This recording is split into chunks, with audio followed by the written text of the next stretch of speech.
I've been an artist many years, and this summer I'm challenging myself to paint outdoors more. So come along and see how it goes. Hey friends, my name is Shada Campbell and I'm a Canadian artist. I just live down the street from the Stratford Festival, which is a theater, and they have a beautiful garden. So today we're going to walk over there, take a little stroll, enjoy the flowers, and get set up to paint in the wild.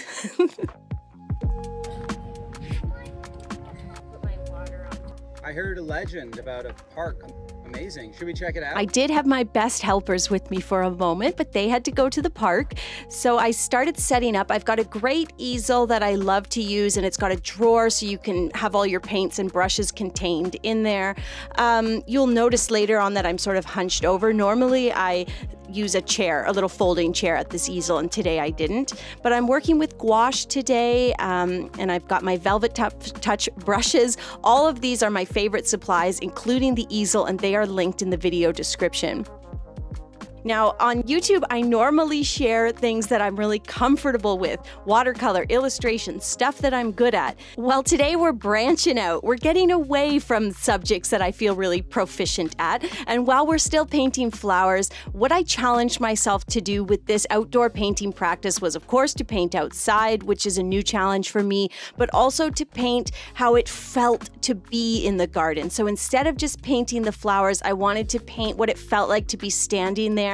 I had chosen this area where there was sort of these very wild looking flowers and lots of echinacea and black-eyed Susan, which are large sort of tangles of flowers with very vibrant colors. And so I started by sort of painting some of the flowers, and then I wanted to get a little more wild and just experiment. So I was putting some really wet media on the page, so paint that's diluted with a whole lot of water, and I would kind of let the water drip down, and then I would put a little bit more paint in there, sometimes kind of hinting at leaves and stems, other times hinting at flowers. You can see I'm drawing or painting some messy sort of purple and burgundy shapes over here, but I really wanted to just try something different. And I'll tell you right now, I don't know if this painting practice was super successful. Like, it's not my favorite painting ever. When you reach the end, you will see it's like fine.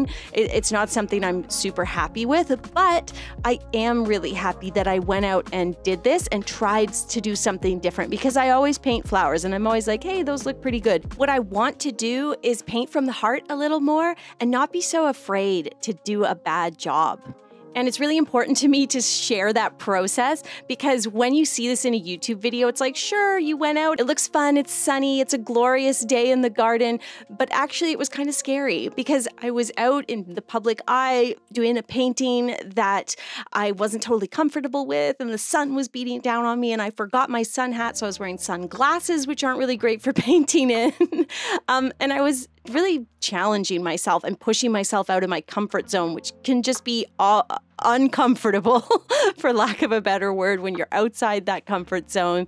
But you know what? Like, it was all worth it. There was a lot of really fun, cute moments, talking with people who came by. It was wonderful to be surrounded by the beautiful flowers and to get inspired. And even though I didn't always feel great about the painting, I just focused on making messy brush marks, and that was really nice. I turned the painting upside down and let the drips just flow.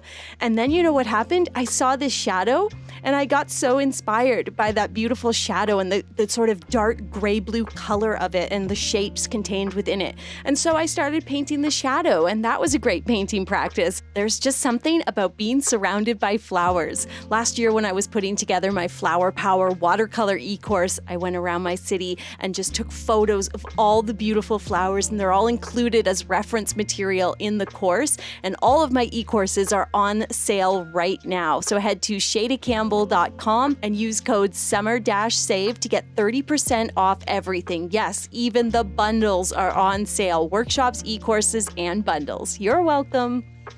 Before long, I saw these two coming around the corner, and it was time to head home. And it was all over, and I had done something that scared me, and that hopefully will push my art forward. When I got back to the studio, there was a point at which in the high sun, like it got to be about 11:30, that I just couldn't paint because I could barely even see what I was doing. It was so bright. So it was nice to come back to the studio, build up a little more contrast. Like that's the nice thing about gouache is it's highly opaque, but it is water-based. So you can use it like a watercolor, but you can also put, yellow on top of dark green.